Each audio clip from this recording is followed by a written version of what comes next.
Okay. So இந்த வீடியோல நம்ம என்ன பார்க்க போறோம்னா, ஆர்ஆர்பி பிஓ இன்டர்வியூ பத்தி பார்க்க போறோம். ஸோ எனக்கு தெரிஞ்சு நான் அந்த இன்டர்வியூ அட்டெண்ட் பண்ணத வச்சு எனக்கு தெரிஞ்ச ஒரு சில பாயிண்ட்ஸ்லாம் நான் சொல்றேன். கண்டிப்பா லாஸ்ட் வரைக்கும் பாருங்க. ஒரு சில பாயிண்ட்ஸ்லாம் நீங்க இதுவரைக்கும் இதெல்லாம் படிக்கணுமான்னு யோசிச்சிருப்பீங்க. அ ஸோ அந்த பாயிண்ட் என்னென்ன படிக்கணும் அப்படின்றத நான் சொல்றேன். என்னென்ன ஃபேக்டர்ஸ் இதில இருக்குன்றதும் சொல்றேன். நெறைய பேருக்கு தெரியும் வெயிட்டேஜ் வந்து இது 80-20 ரேஷியோல வந்து ஸோ 80 மார்க்ஸ் வந்து மெயின்ஸ் மார்க்கு, 20 மார்க் வந்து பிராக்டிகல் மார்க்ஸு. உண்மையிலேயே பிராக்டிகல்ன்ற மாரி இன்டர்வியூ மார்க்கு.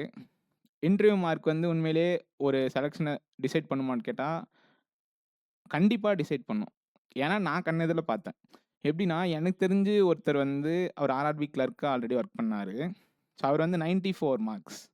ஆனா, இன்டர்வியூல 9 மார்க் போட்டாங்க. நான் ஒரு கேள்வி கேட்கிறேன்.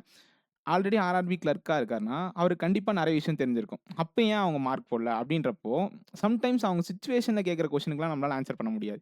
இன்னொரு விஷயம் பேங்க்ல ஒர்க் பண்றாங்க அப்படின்றதுக்காக பேங்கிங் டெர்ம்ஸ்லாம் தெரிஞ்சிருக்கும். கண்டிப்பா டெக்னிக்கல் டெர்ம்ஸ்லாம் நம்ம மறந்துருவோம். ஏன்னா, நம்ம யூஸ் பண்ற இதுவே வேற மாரி மாறிடும். இங்க படிக்கிறதெல்லாம் நம்ம அங்க அப்ளை பண்ண மாட்டோம். அங்க பிராக்டிகலா வேற மாரி இருக்கும். ஸோ, இங்க என்ன ஃபேக்டர் இப்போ இத கன்வெர்ட் பண்ணுங்க. 36 த இது ஒரு 1.6னா 37.6ஆ? இத ஆட் பண்ணுங்க. 46.6 தான் வரும். இப்ப அவர் என்ன ஆகுறாருன்னா, ஃபெயில் ஆயிட்டாரு. கரெக்ட்டா? ஸோ, ஆர்ஆர்பிபிஓ கிளியர் பண்ணல. அதே சேம் ஒரு பையன் வந்து 81 மார்க் மெயின்ஸ்ல எடுத்திருந்தான். அவனோட இன்டர்வியூ மார்க் 19 மார்க். அதாவது நம்ப மினிமம், மேக்ஸிமம் மார்க்ஸ் பத்திலாம் இங்க பேசவே வேணாம்.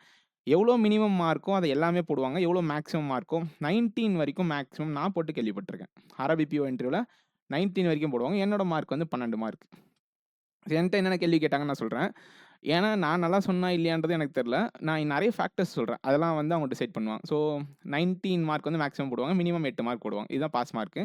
ஸோ இந்த ரேஞ்சில எல்லா மார்க்கும் போடுவாங்க. ஸோ நம்ம எந்த அளவுக்கு பெர்ஃபார்மன்ஸ் பண்றோம், நம்ம எந்த அளவுக்கு அவங்கள வந்து அட்ராக்ட் பண்றோம் அப்படின்னு எல்லா பாயிண்ட்டுமே வந்து இம்பார்ட்டன்ட். ஸோ இந்த பாயிண்ட் யோசிச்சு பாருங்க. இது வந்து 32 மார்க் வந்து மெயின்ஸ்ல வரும். 19 மார்க் இன்டர்வியூனா 51 mark pass. 50 mark last year cut off. So interview வந்து இப்ப நீங்க வந்து ரொம்ப பார்டர்ல எடுக்கிறீங்க.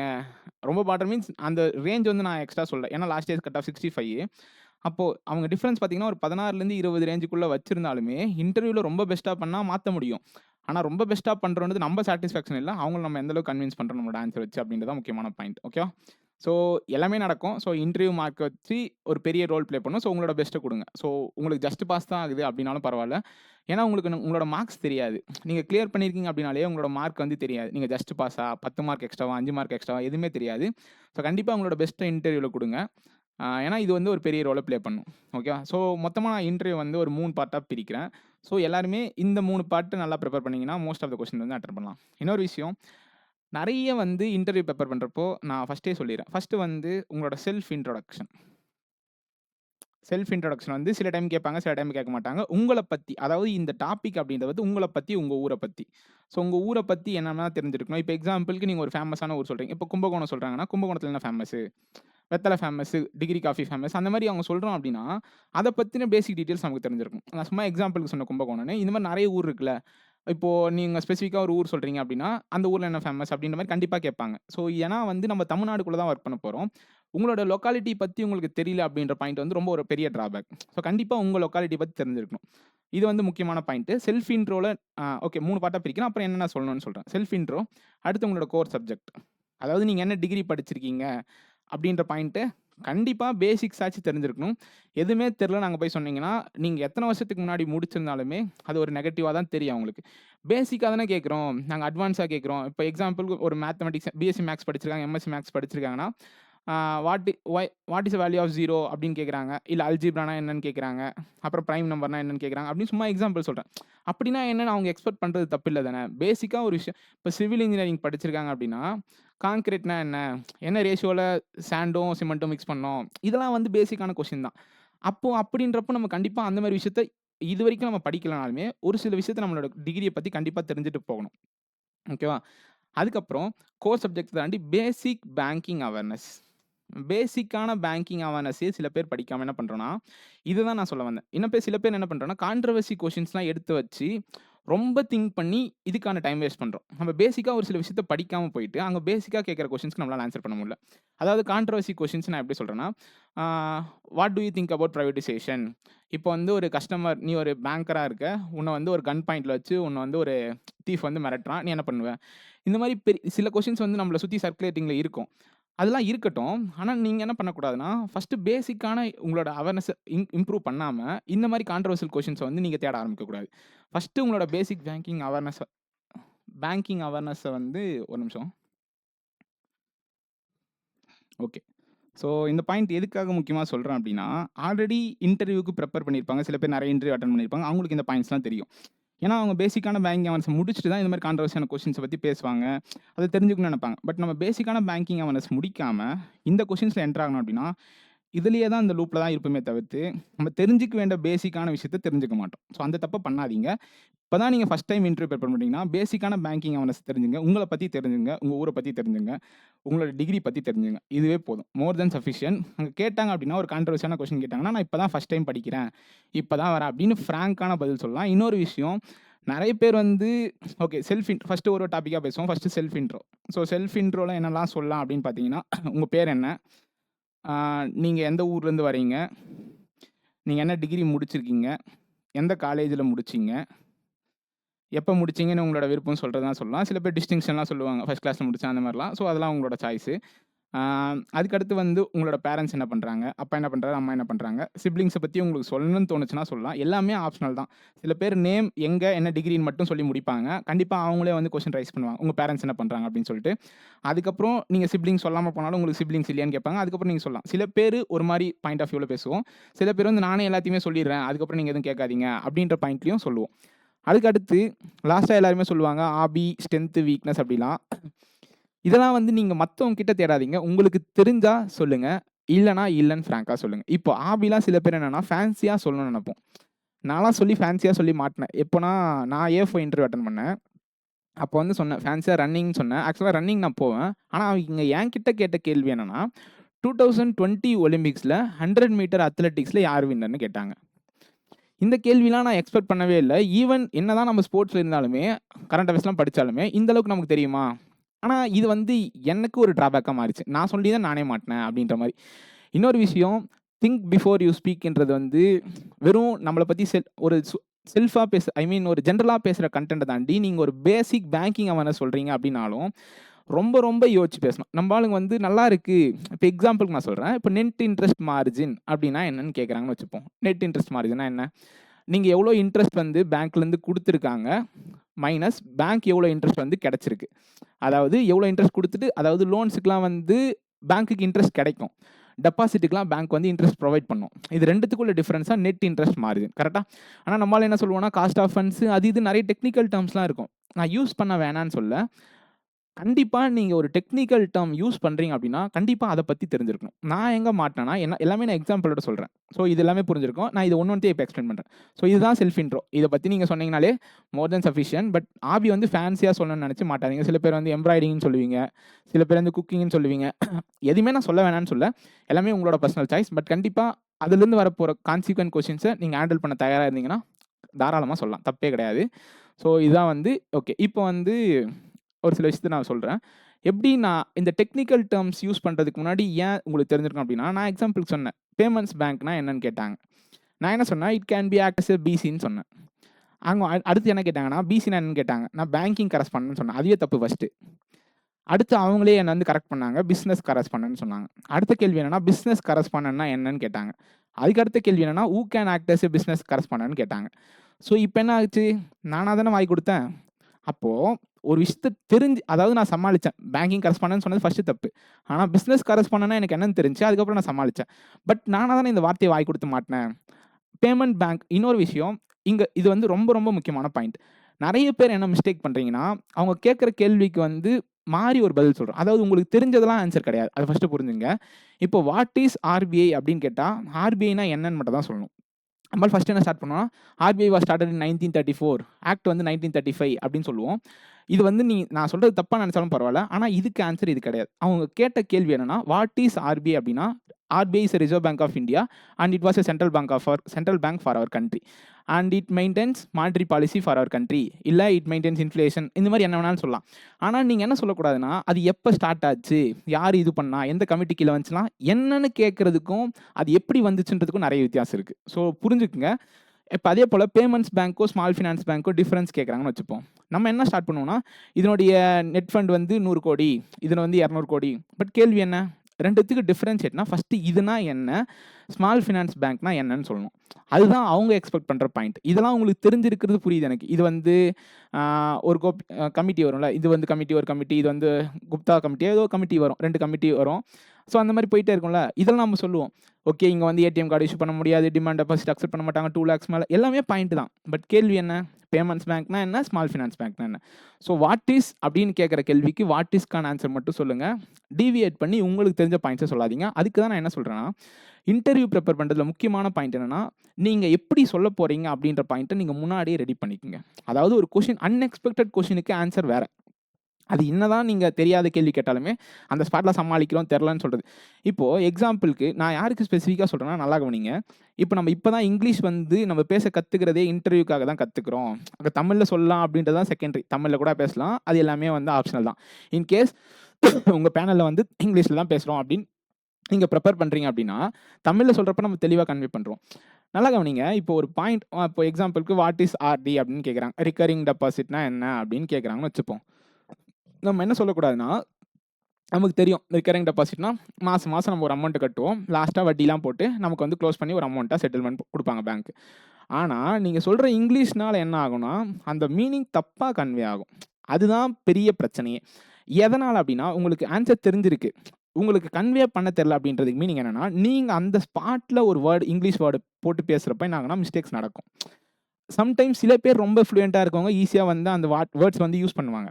இப்போது ஆர்டினா என்னன்னு நீங்கள் என்ன பண்ணலாம், எழுதி வைக்கலாம். 2 லைன் 3 லைனில் சிம்பிளாக எழுதி வச்சு அதை மனப்பாடம் பண்ணலாம். ஆனால் அங்கே சொல்கிறப்போ நீங்கள் தெரிஞ்ச மாதிரி சொல்லிக்கலாம். இப்போ என்ன ஆகாது, தப்பாக கன்வே ஆகாது. அட்லீஸ்ட் உங்களுக்கு தெரிஞ்சிருக்குன்ற பாயிண்டாச்சு அவங்களுக்கு கன்ஃபார்மாக தெரியும். இப்போது நீங்கள் சொன்னீங்க அப்படின்னா, உங்களுக்கு தெரிஞ்சிருக்க பாயிண்ட் அவங்களுக்கு தெரியாது, நீங்கள் தப்பாக சொல்கிறீங்கன்ற பாயிண்ட் மட்டும் தான் தெரியும். ஸோ புரிஞ்சுக்குங்க. ஸோ முடிஞ்ச அளவுக்கு நோட்ஸ் எடுத்து பழங்க. நான் லாஸ்ட்டாக வந்து சொல்கிறேன், நான் எப்படி நோட்ஸ் எடுக்கணும் அப்படின்ற பாயிண்ட் சொல்கிறேன். ஓகே, ஸோ இதெல்லாம் முடிஞ்சு. ஸோ ஜென்ரலாக இதெல்லாம் கண்டிப்பாக தெரிஞ்சுங்க. என்னென்னு கேட்டால் என்னன்றது மட்டும் பதில் சொல்லுங்கள். ரொம்ப பெருசாக ஆன்சர் சொல்லாதீங்க. இதெல்லாம் வந்து முக்கியமான பாயிண்ட். அதுக்கப்புறம் ஓகே, அதுக்கப்புறம் லாஸ்ட்டாக ஜென்ரலாக சொல்கிறேன். ஸோ ஃபஸ்ட்டு வந்து எதை பற்றி தெரிஞ்சுக்கணும், நம்ம எந்த இன்டர்வியூ போகிறோம், ஆர்ஆர்பி. ஸோ ஆர்ஆர்பி பற்றி பேசிக்காக தெரிஞ்சிருக்கணும். ஆர்ஆர்பி ஆக்ட் எப்போ கொண்டு வந்தாங்க, ஃபஸ்ட்டு ஆர்ஆர்பி இந்தியாவில் என்ன, அடுத்து எந்தெந்த ஸ்டேட்லலாம் ஆர்ஆர்பி இல்லை, அடுத்து வேற என்ன, அமால்கமேஷன் எப்போ பண்ணாங்க, இப்போ one state one RRB concept போதில் அப்படின்னா என்ன, இப்போ ரீசெண்டாக லோகோ இம்ப்ளிமெண்ட் பண்ணாங்களா, அந்த லோகோவில் ப்ளூ கலரும் க்ரீன் கலரும் எதை இண்டிகேட் பண்ணுது, அந்த லோகோவை யார் இம்ப்ளிமெண்ட் பண்ணது, நிறைய பேருக்கு ஒரு கன்ஃபியூஷன் இருக்கும். அதுக்கு முன்னாடி நான் ஒரு பாயிண்ட் சொல்கிறேன்.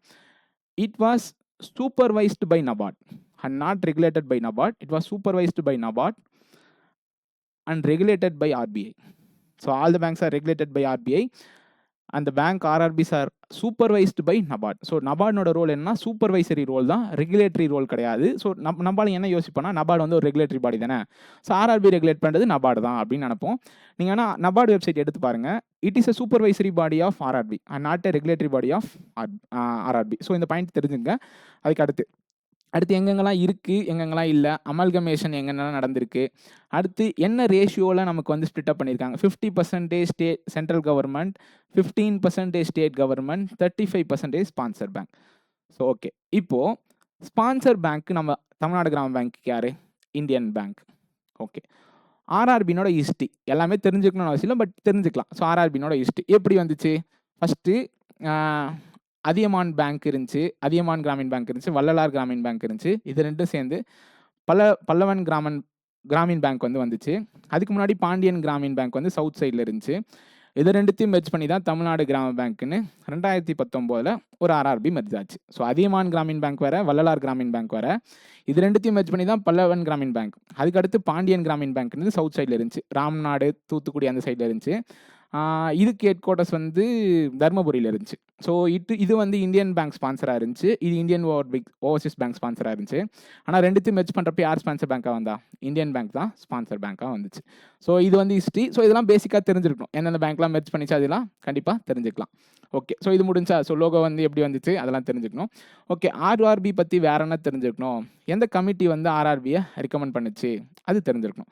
ஸோ 1975 கொண்டு வந்தாங்க. ஆர்ஆர்பி வந்து எந்த கமிட்டி ரெக்கமெண்ட் பண்ணுச்சு, நபார்ட்னோட ஃபுல் ஃபார்ம் என்ன? நம்ம என்ன பண்ணிடுறோம், எக்ஸ்டர்னலியா படிச்சுட்டு பேசிக்கான விஷயத்த மறந்துடும். ஸோ நபார்ட்னுடைய ஃபுல் ஃபார்ம் என்ன? ஸோ நான் இதை அழிச்சிடுறேன். நான் என்னென்ன படிக்கணும் அப்படின்றத ஒரு லைனாக எழுதி போடுறேன். அதை வந்து பார்த்துக்கங்க. ஸோ நபார்ட்னோட ஃபுல் ஃபார்ம் என்ன?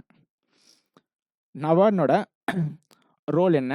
ஃபங்க்ஷன்ஸ் என்ன ஜென்ரலாக? அடுத்து இந்தியாவில் இருக்க ரெகுலேட்டரி பாடிஸ் என்னென்ன? இப்போ NABARD, national housing board, SEBI, IRDAI, so இந்த மாதிரி சொல்லிட்டே போவோம்ல. ஸோ இது எல்லாமே வந்து ரெகுலேட்டரி பாடிஸ். இதை பற்றின பேசிக் ஒன்லைனராக தெரிஞ்சிருக்கும். ஸோ இப்போ செபினா என்ன?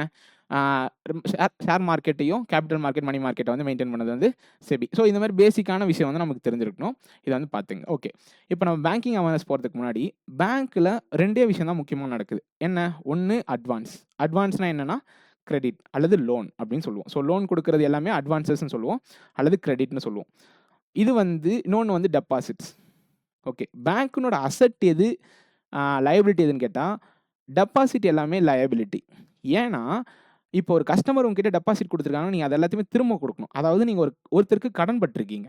அதுவே அட்வான்ஸ்னால் நீங்கள் ஒருத்தருக்கு கடன் கொடுத்துருக்கீங்கன்னா அது என்னைக்கா இருந்தாலும் உங்களுக்கு இன்கம், ஸோ ரிட்டர்ன் வரப்போகுது. அப்போ நீங்கள் கொடுத்துருக்க லோன் தான் அசட்டு, நீங்கள் வாங்கியிருக்க டெபாசிட் எல்லாமே என்னது? பேங்க்கோட லயபிலிட்டிஸ். இதை மறந்துடக்கூடாது.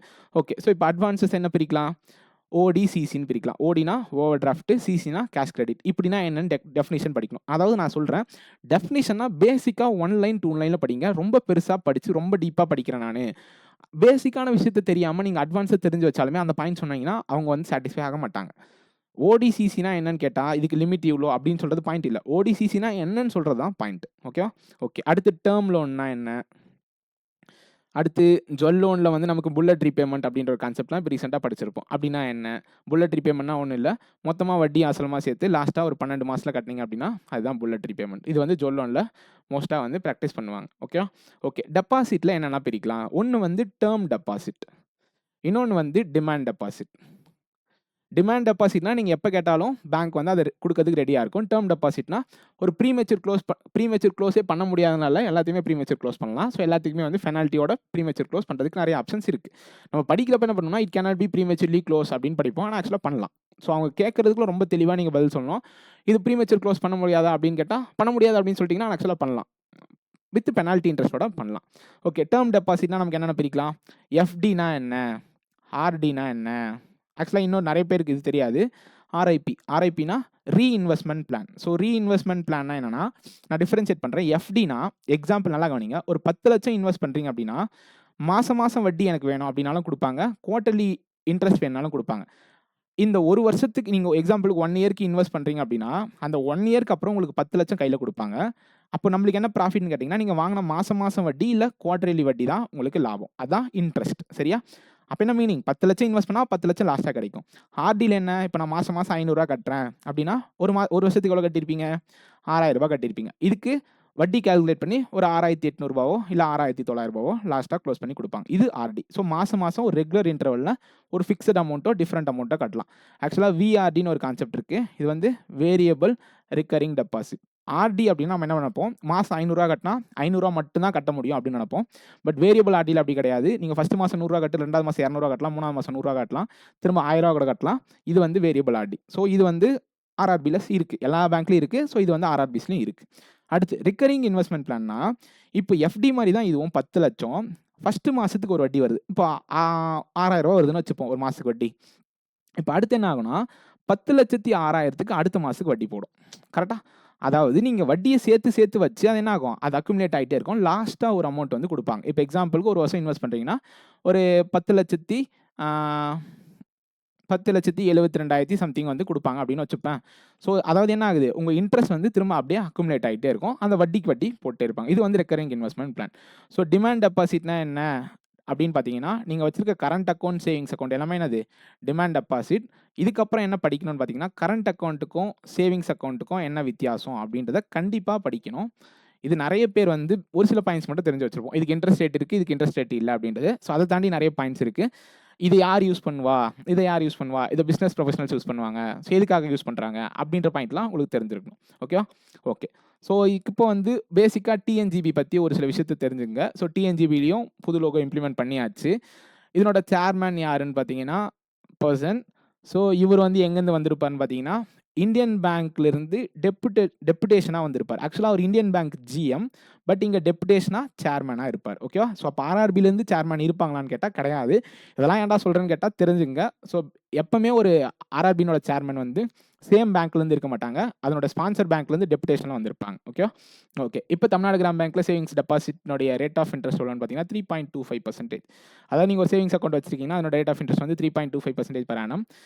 வேற என்னென்ன ஃபெசிலிட்டிஸ்லாம் டிஎன்ஜிபியில் இருக்குன்னு பார்த்தீங்கன்னா, சேஃப் லாக்கர் ஃபெசிலிட்டி இருக்கு. சேஃப் டெபாசிட் லாக்கர் ஃபெசிலிட்டிஸ் இருக்கு. நீங்க ஏதாச்சும் பொருள வந்து வச்சுக்கலாம். அடுத்து வந்து ஏடிஎம்ஸ் வந்து இருக்கு. பட் ஆக்சுவலா அது பேர் வந்து இந்தியன் பேங்க் ஏடிஎம்னு இருக்கும். Because it was owned by Indian bank and maintained by Tamil Nadu Grama bank. So டிஎன்ஜிபி வந்து அதில் இருக்க ஃபண்ட்ஸ் தான் மெயின்டைன் பண்ணுவாங்க. மற்றபடி வந்து அதை வந்து அதை வச்சிருக்க சொந்தமாக யார் வச்சிருக்கான்னு பார்த்தா இந்தியன் பேங்க் தான் வச்சிருப்பாங்க. பட் பிரான்ச்சஸ்க்கு வந்து கொடுத்துருப்பாங்க. அப்ராக்சிமேட்டா 680+ பிரான்ச்சஸ் வந்து தமிழ்நாடு கிராம பேங்க்ல இருக்கு. And its headquarters is Salem. Project ஆஃபீஸ்லாம் சென்னையில் இருக்குது. அதெல்லாம் வேணாம். ஸோ அடுத்து வந்து டிஎன்ஜிபியில் வந்து ஒரு ஆப் இருக்குது. என்ன ஆப்னா டிஎன்ஜிபி ட்ரீட் அப்படின்னு ஒரு ஆப் இருக்குது. ஸோ இதான் வந்து internet banking, mobile banking app. So இது வந்து பேசிக்காக டிஎன்ஜிபி பற்றி நான் சொல்லியிருக்கேன். இன்னும் நிறைய என்னென்ன லோன் ஃபெசிலிட்டிஸ் கொடுக்குறாங்க, என்னென்ன சர்வீசஸ் இருக்குது எல்லாமே வந்து நீங்கள் தெரிஞ்சுக்கணும். ஓகே. இப்போ ஆர்ஆர்பிஸ் பற்றி பார்த்தாச்சு. அதுக்கடுத்து யாரை பற்றி தெரிஞ்சுக்கணும்னு பார்த்தா reserve bank of India. So reserve bank of India கண்டிப்பாக இந்த கேள்வி கேட்காம மோஸ்ட் ஆஃப் த பர்சன்ஸை வெளில அனுப்ப மாட்டாங்க. ஸோ ஃபஸ்ட்டு கொஸ்டின் என்ன, what is RBI? So what is ஆர்பிஐக்கு கேள்வி தெரிஞ்சிருக்கணும். அடுத்து ஆர்பிஐனோட ரோல்ஸ் என்ன, ஃபங்க்ஷன்ஸ் என்ன? ஸோ ஆர்பிஐ என்னென்ன ரோல்ஸ்லாம் பண்ணுது, ஃபங்க்ஷன்ஸ்லாம் பண்ணுது. சிம்பிளாக ஒன் லைனில் சொல்லுங்கள், ரொம்ப டெப்த்தெல்லாம் சொல்ல. It maintains monetary policy, it regulates payments and regulation systems, regulates inflation of our country. So இந்த மாதிரி பேசிக்காக சொல்லுங்கள். It regulates currency supply in our country. சிம்பிளாக சொல்லலாம், தப்பே கிடையாது. பட் நம்ம ரொம்ப ஸ்டைலிஷாக சொல்லணும்னு நினச்சா என்ன பண்ணுறோம், நம்மளோட வார்த்தை வந்து தப்பாக விடுறோம். அப்போ என்ன ஆகும்னா நம்ம தான் மாட்டிக்கிறோம். ஓகேவா? ஓகே. இது எப்போ எஸ்டாப்ளிஷ் பண்ணாங்க? அகைன் சொல்கிறேன், வாட் இஸ் ஆர்பிஐன்னு கேட்டால் ரிசர்வ் பேங்க் ஆஃப் இந்தியானா என்னன்னு தான் சொல்லணும். எப்போ எஸ்டாப்ளிஷ் பண்ணாங்கன்னு சொல்லாதீங்க. ஓகேவா? ஓகே. அதுக்கப்புறம் ஹெட் குவார்ட்டர்ஸ் எங்கே இருக்குது, இப்போ யார் கவர்னர், 4 டெப்டி கவர்னர்ஸ் யார் யார், அடுத்து ரோல்ஸ் அண்ட் ஃபங்க்ஷன்ஸ் ஒரு 5-6 பாயிண்டாச்சும் தெரிஞ்சு வச்சுங்க. ஏன்னா நீங்கள் ஒரு பாயிண்ட் சொல்கிறீங்கன்னா இன்னொரு பாயிண்ட் சொல்லுங்கன்னு கண்டிப்பாக அவங்களே கேட்பாங்க. அந்த பாயிண்ட் வந்து கண்டிப்பாக முக்கியம். அடுத்து ஆர்பிஐனோட சப்சிடரிஸ் யார் யாரெல்லாம் இருக்கா. இப்போ எக்ஸாம்பிள் டிஐசிஜிசி இருக்குது. டிஐசிஜிசியினுடைய லிமிட் என்ன அப்படின்னு கேட்பாங்க. டிஐசிஜிசி எதுக்கு அப்ளிகபிள் இல்லை? நான் பேங்கிங் ஃபினான்ஷியல் கம்பெனிஸ்க்கு அப்ளிகபிள் கிடையாது. டிஐசிஜிசினோட லிமிட் என்ன? 5 lakhs. ஸோ இதெல்லாம் கேட்பாங்களான்னு கேட்டால் கேட்பாங்க. அப்புறம் வேறு என்ன subsidiaries? Bharat reserve note Mudran private limited, இது வந்து ஒரு சப்சிடரி. இங்கே தான் நோட்லாம் பிரிண்ட் பண்ணுவாங்க. அடுத்து இஃப்டாஸ், அப்புறம் எனக்கு ஒரு சில தான் மறந்து போச்சு. ஸோ இதெல்லாம் வந்து சப்சிடரிஸ், ஆர்பிஐனோட சப்சிடரிஸ். ஓகே. ஆர்பிஐயில் மொத்தமாக வந்து கமிட்டியில் எத்தனை பேர் இருப்பாங்கன்னா 21 பேர் இருப்பாங்க. ஸோ போர்ட் ஆஃப் டைரக்டர்ஸ் வந்து சென்ட்ரல் போர்ட் ஆஃப் டைரக்டர்ஸ் வந்து 21 பேர். அதில் அஃபிஷியல் டைரக்டர்ஸ் வந்து உங்களுக்கு கவர்னர் ஒருத்தரா, less then or equal to 4, அவ்வளோதான் டெப்டி கவர்னர்ஸ் இருக்கணும்.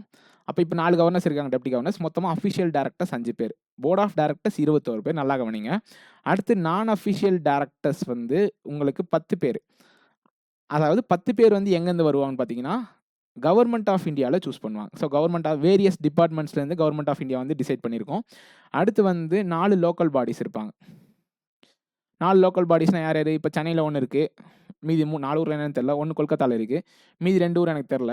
அந்த 4 ஊர் இருக்குல்ல, அங்கேருந்து ஒரு மெம்பர்ஸ் இருப்பாங்க. ஸோ இது ஒரு 10, இது ஒரு 4, இது ஒரு 5, எவ்வளோ ஆச்சு? 19 ஆச்சா? மீதி 2 பேர் யார் அப்பாயின்ட் பண்ணுவோன்னா கவர்மெண்ட் ஆஃப் இந்தியா அஃபிஷியல்ஸ் வந்து இருப்பாங்க. ஸோ மொத்தமாக 21 பேர் வந்து சென்ட்ரல் போர்ட் ஆஃப் டைரக்டர்ஸில் இருப்பாங்க. இது கண்டிப்பாக தெரிஞ்சிருக்கும். ஓகே. ஸோ இப்போ கவர்னர் யார், டெப்டி கவர்னர் யாரெல்லாம் கண்டிப்பாக தெரிஞ்சிருக்கணும். First reserve bank of India governor யார், இதுக்கு முன்னாடி யார் இருந்தாங்க? சக்திகாந்த தாஸ் இருந்தார். இப்போ யார் இருக்காங்க? சஞ்சய் மல்ஹோத்ரா இருக்கார். ஸோ எல்லாமே தெரிஞ்சிருக்கணும். அடுத்து வந்து மினிமம் ரிசர்வ் கோல்டு எவ்வளோ? ரிசர்வ் பேங்க் ஆஃப் இந்தியாவில் இப்போ எவ்வளோ கோல்டு இருக்குன்னு நமக்கு தெரியும். கிட்டத்தட்ட 800 சில்லற டன்ஸ் வந்து மெட்ரிக் டன்ஸ் வந்து இருக்குது. பட் கேள்வி என்னன்னா, மினிமம் ரிசர்வ் கோல்டு எவ்வளோ, எப்பத்துலேருந்து மெயின்டைன் பண்ணுறாங்க? அது எனக்கு அமௌண்ட் தெரில. But minimum reserve gold system வந்து எப்பத்துலேருந்து மெயின்டைன் பண்ணுறாங்க, எவ்வளோ இருக்கணும் அப்படின்றத பார்த்துக்குங்க. அடுத்து ரிசர்வ் பேங்க் ஆஃப் இந்தியா அப்படின்னு கேட்டதுக்கப்புறம் அடுத்த பாயிண்ட் எங்கே போவாங்கன்னா, நமக்கு வந்து monetary policy tools. So monetary policy tools வந்து 2ஆக பிரிக்கலாம். ஒன்று வந்து குவான்டிடேட்டிவ் கான்செப்ட் வச்சு, இன்னொன்று வந்து குவாலிட்டி கான்செப்ட் வச்சு. ஒன்று வந்து குவான்டிட்டினா நீங்கள் டேரக்ட்னு பிரிக்கலாம், இன்டேரக்ட்னு பிரிக்கலாம். இதெல்லாம் நான் ஜஸ்ட் கிளாசிஃபிகேஷனுக்காக சொல்கிறேன். ஸோ டேரக்ட் அப்படின்னு பார்த்தீங்கன்னா கேஷ் ரிசர்வ் ரேஷியோ. இங்கே நான் எழுதுகிற டேர்ம்ஸ் எல்லாத்துக்குமே கண்டிப்பாக கரண்ட் ரேட் என்னன்னு தெரிஞ்சிருக்கணும். அப்படின்னா என்னன்னு தெரிஞ்சிருக்கணும். அகைன் நான் சொல்றேன், ரொம்ப பெருசா சொல்ல தெரியலனாலும் பேசிக்கா சொல்ல கத்துக்கங்க. ஸோ சிஆர்ஆர்னா என்னன்னு தெரியணும். எஸ்எல்ஆர்னா என்னன்னு தெரியணும். அப்புறம் ரீஃபைனான்சிங்னா என்னன்னு தெரியணும். இது எல்லாமே டைரக்ட்டா வந்து மானிட்டரி பாலிசிய அஃபெக்ட் பண்ற டூல்ஸ். ஸோ இன்டைரக்ட்டா என்னன்னு பார்த்தீங்கன்னா, ரெப்போ, ரிவர்ஸ் ரெப்போ. ஓகே, இன்டைரக்ட்ன்னு எப்படி சொல்லலாம்? இப்போ ரெப்போனா, இப்போ ரெப்போன்றது ரேட் என்னது? பேங்க் வந்து ரிசர்வ் பேங்க் ஆஃப் இந்தியா கிட்டேருந்து வாங்குற லோன். இப்போ இன்கேஸ் ரெப்போ ரேட்ட நம்ம இன்க்ரீஸ் பண்ணோம் அப்படின்னா, என்ன ஆகும்? இன்டைரக்ட்டா பேங்க் வாங்குற ஃபண்ட்ஸ் குறையும். பேங்க் வாங்குற ஃபண்ட்ஸ் குறைஞ்சா, இன்டைரக்ட்டா என்ன ஆகுது? கஸ்டமர்ஸ்க்கு ரேட் ஆஃப் இன்ட்ரெஸ்ட் அதிகமா தான் சார்ஜ் பண்ணி குடுக்க முடியும். அப்ப என்ன ஆகும்? கஸ்டமர்ஸ் ஆட்டோமேட்டிக்கா லோன் வாங்க மாட்டாங்க. ஸோ பணப்புழக்கம் கம்மியாயிரும். ஸோ இப்ப இன்டைரக்ட்டா அது நடக்குது அப்படின்றப்ப, ஸோ இது indirect tools. So repo rate, reverse repo rate, இதில இருக்க எல்லா டெர்ம்ஸ்க்குமே டெஃபினிஷன் கண்டிப்பா தெரிஞ்சிருக்கணும். இது ரொம்ப ரொம்ப மஸ்ட். ஸோ ரிவர்ஸ் ரெப்போ ரேட்னா என்ன? பேங்க் ரேட்னா என்ன? பேஸ் ரேட்னா என்ன? எம்எஸ்எஃப்னா என்ன? நெறைய பேருக்கு வந்து எம்எஸ்எஃப்பும் பேங்க் ரேட்டும் சேம்ன்னு தெரியும். ஆனா வந்து அது 2த்துக்கு டிஃபரன்சியேஷன் தெரியாது. பெர்சன்டேஜ் ஓகே, இப்போ கரண்ட் ரெப்போ ரேட் என்ன 5.25%. ஒண்ணு வந்து 5% இருக்கும். இன்னொன்னு வந்து 5.5% இருக்கும். இது எப்பவுமே 0.25 கம்மியா இருக்கு. இது எப்பவுமே 5.25 அதிகமா இருக்கும். இது என்னன்னு மறந்து போச்சே. இது என்னன்னு தெரியல. படிச்சுக்கங்க. அப்புறம் 2 டேர்ம் வந்து நமக்கு ஒண்ணா வரும். 5.5% வரும். எம்எஸ்எஃப்பும் பேங்க் ரேட் தான் நினைக்கிறேன். ஆனா ஆக்சுவலா அது 2த்துக்குமே டிஃபரன்ஸ் இருக்கு. ஸோ அத கண்டிப்பா படிக்கணும். அப்படின்னா என்னன்னு தெரியும். அப்புறம் மார்ஜினல் காஸ்ட் ஆஃப் லெண்டிங் ரேஷியோனா என்ன? ஓப்பன் மார்க்கெட் ஆப்பரேஷன்னா என்ன? இப்போ ரீசென்ட்டா 1,00,000 crore அனௌன்ஸ் பண்ணாங்க. ஓப்பன் மார்க்கெட் ஆப்பரேஷன்னா என்ன? அப்புறம் எம்எஸ்எஸ்ஸா? அவ்வளோதான். இது வந்து இன்டைரக்ட். இன்னும் நிறைய இருந்துச்சுன்னா படிச்சுங்க. குவாலிட்டேட்டிவ் டூல்ஸ் பார்த்தீங்கன்னா, மார்ஜினல் ரெக்யர்மென்ட். இப்போ எக்ஸாம்பிளுக்கு குவாலிட்டினா, இப்போ ஒரு சில லோன்ஸ் வந்து 10,00,000 ஒருத்தர் லோன் கேட்குறான்னா, மார்ஜினா நீங்க வந்து கஸ்டமரே ஒரு 2,00,000 குடுத்தா தான், நாங்க 8,00,000 குடுப்போம். அப்படின்னு சொல்றப்ப என்ன ஆகுது? அவங்க வந்து அந்த லோன வந்து அவங்க 2,00,000 இன்வெஸ்ட் பண்றாங்க அப்படின்றத கண்டிப்பா ஒழுங்கா பண்ணுவாங்க. ஸோ அப்படின்ற பாயிண்ட் வந்து மார்ஜினல் ரெக்யர்மென்ட். ஸோ குவாலிட்டி வச்சு பண்றது. அப்புறம் செலக்டிவ் கிரெடிட் அதாவது ஸ்பெசிஃபிக்கான பெர்சன்ஸ்க்கு மட்டும் செலக்ட் பண்ணி கிரெடிட் லோன் குடுக்குறது. அடுத்து மோரல் சுயேஷன் அதாவது அட்வைஸ் பண்றது. ஸோ இதெல்லாம் வந்து நடக்கும். ஸோ இதெல்லாம் வந்து ஆர்பிஐனோட மானிட்டரி பாலிசி டூல்ஸ். இத பத்தின டெஃபினிஷன் கண்டிப்பா தெரிஞ்சிருக்கணும். ஓகே. ஒரு சில கம்பேரிசன் நான் சொல்றேன். அது என்ன கம்பேரிசன் பார்த்தீங்கன்னா, பேஸ் ரேட்னா என்ன? மார்ஜினல் காஸ்ட் லெண்டிங் ரேஷியோனா என்ன? அப்படின்னு தெரிஞ்சிருக்கணும். கரண்ட் ரேட்ஸ் எல்லாமே தெரிஞ்சுக்கணும். அது ரொம்ப ரொம்ப மேண்டேட்டரி. இத வந்து கண்டிப்பா படிக்காம போகாதீங்க. இப்போ சிஆர்ஆர் 3%, எஸ்எல்ஆர் 18%. எஸ்எல்ஆர்னா என்ன? அப்புறம் ரெப்போக்கும் ரிவர்ஸ் ரெப்போக்கும் என்ன வித்தியாசம்? 1 லைன்ல 2 லைன்ல சொன்னா பரவால்ல. பட் தமிழ்லயும் கரெக்ட்டான மீனிங் தெரிஞ்சு வச்சுங்க. நீங்க இங்கிலீஷ் சொல்லுவீங்க. சில பேர் வந்து தமிழ்ல சொல்ல மாட்டோம். சில பேர் தமிழ்ல சொல்லுவோம். சில பேர் இங்கிலீஷ்ல சொல்ல மாட்டோம். பட் 2த்துமே முக்கியம். ஸோ எம்எஸ்எஃப்க்கும் பேங்க் ரேட்டுக்கும் என்ன வித்தியாசம்? ஆக்சுவலா 2மே சேம் ரேட் தான். 5.5%. பட் 2த்துக்கும் வித்தியாசம் இருக்கு. அது என்ன வித்தியாசம்னு கண்டிப்பா தெரியணும். ஸோ ஏதோ ஒண்ணுத்துல வந்து நம்ம வச்சிருக்க செக்யூரிட்டீஸ் வச்சு வாங்க முடியும். இன்னொருத்துல செக்யூரிட்டீஸ் வச்சு வாங்க முடியாது. அந்த பாயிண்ட்லாம் கண்டிப்பா தெரிஞ்சிருக்கணும். ஓகே. இதுக்கு அடுத்து என்ன தெரிஞ்சிருக்கணும்? இன்ஃப்ளேஷன்னா என்ன? நான் சொல்றது எல்லாமே டெஃபினிஷன் தெரிஞ்சிருக்கணும். அதுக்கப்புறம் நீங்க அது ரிலேட்டடா ஜெனரலான டெர்ம்ஸ் தெரிஞ்சுக்கிறதுலாம் செகண்டரி. இன்ஃப்ளேஷன்னா என்ன? டீஃப்ளேஷன்னா என்ன? ரீஃப்ளேஷன்னா என்ன? அப்படின்றது தெரிஞ்சிருக்கணும். இன்சால்வன்சிக்கும் பேங்க்ரப்சிக்கும் என்ன வித்தியாசம்? அதாவது அவரால கட்ட முடியாத நிலையில இருக்கிறது இன்சால்வன்சி. என்னால கட்ட முடியாதுன்னு சொல்றது பேங்க்ரப்சி. 2த்துக்கும் அதான் வித்தியாசம். அதாவது அவரோட ஃபினான்ஷியல் சிச்சுவேஷன கட்ட முடியாம இருக்கிறது இன்சால்வன்சி. நான் கட்டவே மாட்டேன். என்ட்ட இருந்தாலுமே நான் கட்ட மாட்டேன் அப்படின்னு சொல்றது பேங்க்ரப்சி. ஸோ இதுக்கு வந்து ஒரு கோட் இருக்கு. ஐபிசி கோட் அப்படின்னு சொல்லிட்டு இன்சால்வன்சி அண்ட் பேங்க்ரப்சி கோட். அது எந்த இயர்லாம் படிச்சுக்கணும். ரொம்ப ரொம்ப ரொம்ப ரொம்ப இம்பார்ட்டன்ட் அப்படின்னு பார்த்தீங்கன்னா, அது நெறைய பேர் வந்து மாட்டுவோம். பிளட்ஜ்னா என்ன? மார்ட்கேஜ்னா என்ன? ஹைப்போதிகேஷன்னா என்ன? ரிவர்ஸ் மார்ட்கேஜ்னா என்ன? அப்படின்றது கண்டிப்பா தெரிஞ்சிருக்கணும். அதாவது எதுல வந்து அந்த ப்ராடக்ட்னோட பொசஷன் ஓனர்ட்ட இருக்கும். எதுல வந்து லோன் குடுக்குறவர்கிட்ட இருக்கும். எதுல வந்து பாரோவர்ட்ட இருக்கும்ன்றது ரொம்ப தெளிவா படிச்சுங்க. எக்ஸாம்பிள் வச்சு படிச்சுங்க. இப்ப ஹைப்போதிகேஷன்னா, நீங்க ஒரு கார் லோன் வாங்குறீங்க அப்படின்னா, வண்டி நீங்க தான் வச்சிருப்பீங்க. கரெக்ட்டா? ஆனா லோன் குடுத்தது யாரு? பேங்க். அப்ப பொருள நீங்களே தான் வச்சிருக்கீங்களா? ஸோ எக்ஸாம்பிள் வச்சு படிங்க. ஈஸியா புரியும். ரிவர்ஸ் மார்ட்கேஜ் வந்து சீனியர் சிட்டிசன்ஸ்க்கு மோஸ்ட்டா வந்து வயசானவங்க யூஸ் பண்ணுவாங்க. அதாவது அவங்க கிட்ட இருக்க வீடு இருக்குன்னு வச்சுப்போம் எக்ஸாம்பிளுக்கு. அந்த வீட வந்து பேங்க் கிட்ட குடுத்துட்டு, இதுக்கு வந்து எங்களுக்கு மாசம் மாசம் ஒரு அமௌண்ட் குடுங்க. அதாவது கடன் மாரி குடுங்க. கடைசியா வந்து இந்த நாங்க வாங்குன அமௌண்ட்டுக்குலாம் சேர்ந்து எங்க வாரிசு வந்து யாராச்சும் கேட்டாங்கன்னா, இந்த கடன்லாம் மொத்தமா கட்டிட்டு இந்த வீட்ட ரிட்டர்ன் பண்ணிக்கிட்டோம். இல்லன்னா நீங்க வீட்ட வித்து இந்த கடன அடைச்சுட்டு ரிமைனிங் அமௌண்ட்ட அவங்க கிட்ட குடுத்துருங்க. ஏதாச்சும் ஒண்ணு பண்ணுங்க அப்படின்ற கான்செப்ட் தான் ரிவர்ஸ் மார்ட்கேஜ். ஸோ மார்ட்கேஜ்னா நம்ம பொருள அடமானம் வைக்கிறது. பிளட்ஜ்னா வந்து நம்ம இப்ப ஜுவல் லோன்லாம் வைக்கிறோம் அப்படின்னா, இது வந்து இம்மூவபிள் அசெட்ஸ். இப்போ ஒரு வீட்டு மேல அடமான லோன் வாங்குறோம் அப்படின்னா, அது மார்ட்கேஜ். பிளட்ஜ்னா உங்களோட கோல்டு காயின் எடுத்து போய் பேங்க்ல பிளட்ஜ் பண்றீங்களா, அது பேரு அடகு வைக்கிறது. ஆனா இதுவும் நம்ம அடகு வைக்கிறது தான் சொல்லுவோம். பட் அசையா சொத்து, அசையும் சொத்துன்னு இருக்குல்ல, அத வச்சு பிளட்ஜும் மார்ட்கேஜும் வித்தியாசம் ஆகும். ஓகேவா? So okay. இது வந்து தெரிஞ்சிருக்கணும். ஓகே. அதுக்கு அடுத்து என்னென்ன தெரிஞ்சிருக்கணும் அப்படின்னு பார்த்தீங்கன்னா, எஃப்டிஐக்கும் எஃபிஐக்கும் என்ன வித்தியாசம்? ஃபாரின் டைரக்ட் இன்வெஸ்ட்மெண்ட்னா என்ன? ஃபாரின் போர்ட்ஃபோலியோ இன்வெஸ்ட்மெண்ட்னா என்னன்றது தெரிஞ்சுக்கங்க. அடுத்து பிட்காயின்னா என்ன? இதெல்லாம் ஏன் தெரிஞ்சுக்கணும்னு கேட்டிங்கன்னா, இப்போ கரண்ட்ல இருக்க டெக்னாலஜிஸ் இதெல்லாம். Trending technology. பிட்காயின்னா என்ன? சிபிடிசினா என்ன? இ-ரூபினா என்ன? கிரிப்டோனா என்ன? பிளாக் செயின் டெக்னாலஜினா என்ன? அதாவது வாட் இஸ் வாட்? அது போதும். So what is what? Blockchain டெக்னாலஜிஸ்னா என்ன? அப்படின்றது கண்டிப்பா தெரிஞ்சுக்கணும். அடுத்து capital risk weighted asset ratio, CRAR ratio வச்சு கண்டிப்பா தெரிஞ்சுக்கணும். அதாவது நம்மகிட்ட இருக்க ரிஸ்க் வெய்ட்டட் அசெட்ஸ், அதாவது நமக்கு ஒரு லோன் குடுக்குறோம் அப்படின்னா, அதுக்கேத்த ஈக்குவல் அமௌண்ட் ஆஃப் அசெட்ஸ் வந்து நம்ம பேக்கப் எடுத்து வச்சிருக்கணும். அது சர்டைன் பெர்சன்டேஜ் வந்து reserve bank of India fix பண்ணும். இது வந்து பேசல் நார்ம்ஸ் கீழ வரும். ஸோ பேசல் நார்ம்ஸ்லாம் நீங்க படிக்கணும். 1, 2, 3 பேசல் 3லாம் என்னன்னு படிங்க. ரொம்பலாம் டீப்பா உள்ள போனீங்கன்னா கன்ஃப்யூஸ் ஆயிரும். ஸோ சிஆர்ஆர்ஏ என்ன, பெர்சன்டேஜ் என்ன, எல்லாமே என்ன மெயின்டெயின் பண்ணும் அப்படின்றதெல்லாம் கண்டிப்பா தெரிஞ்சுக்கணும். ஓகேவா? ஓகே. அதுக்கு அடுத்து ஆத்தரைஸ்டு கேபிட்டல்னா என்ன? பெய்ட் அப் கேபிட்டல்னா என்ன? இந்த வீடியோ நிறைய பெருசா போற மாரி இருக்கும். பட் கண்டிப்பா பாருங்க. ஏன்னா இந்த பாயிண்ட்ஸ்லாம் சில பேர் வந்து படிக்காம போயிட்டு அங்க வித்தியாசமா கேட்கறாங்க அப்படின்னு சொல்லிட்டு வந்துரும். ஓகே. அகைன் நான் திரும்ப சொல்றேன். இந்த பாயிண்ட் ஆர்டிஜிஎஸ்னா என்ன? நெஃப்ட்னா என்ன? ஐஎம்பிஎஸ்னா என்னன்னு கேள்வி கேட்டா, இதனுடைய மினிமம் லிமிட் 2 லாக்ஸ், இதனோட மினிமம் லிமிட் 1 ரூபீஸ், இதனோட மினிமம் லிமிட் 1 ரூபீஸ்ன்னு சொல்றது கண்டிப்பா தப்பு. இது லிமிட். அவங்க லிமிட் என்னன்னு கேட்டா நீங்க சொன்னா இது லாஜிக். அவங்க கேள்வி என்ன கேட்டாங்க? ஆர்டிஜிஎஸ்னா என்ன? நெஃப்ட்னா என்ன? ஐஎம்பிஎஸ்னா என்னன்னு கேட்டாங்க. அப்படின்னா என்ன நீங்க டெஃபினிஷன் படிக்கவே மாட்டீங்க. அதுதான் முக்கியமான தப்பு. ஓகேவா? ஓகே. ஸோ இதனோட டிஃபரன்ஸ் படிச்சுட்டு போங்க. எது வந்து பேட்சஸ்ல ப்ராசஸ் பண்ணுவாங்க, எது வந்து இன்ஸ்டன்ட்டா ட்ரான்ஸ்ஃபர் ஆகும். ஸோ எல்லாமே 24/7 இன்டூ 365 டேஸ் இப்போ. அதுக்கடுத்து வந்து பிரைம் ரேட்னா என்ன? பேஸ் ரேட் வேற, பிரைம் ரேட் வேற. ஸோ பிரைம் ரேட் வந்து சில கஸ்டமர்ஸ்க்கு மட்டும் குடுப்பாங்க. ஸோ பிரைம் ரேட்னா என்னன்னு படிங்க. அடுத்து வந்து பேரா பேங்கிங். ஸோ பேரா பேங்கிங்னு சொல்லலாம், அல்லது ஆன்சிலரி சர்வீசஸ் அப்படின்னு சொல்லுவோம்.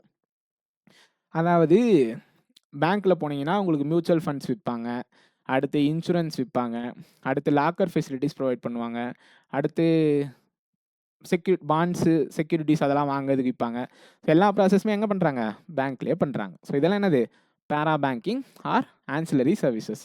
இதை தாண்டி டைப்ஸ் ஆஃப் பேங்கிங்ஸ்னு நமக்கு ஒன்று இருக்கு. ஸோ டைப்ஸ் ஆஃப் பேங்கிங், நான் டைப்ஸ் ஆஃப் பேங்க் சொல்ல, types of banking.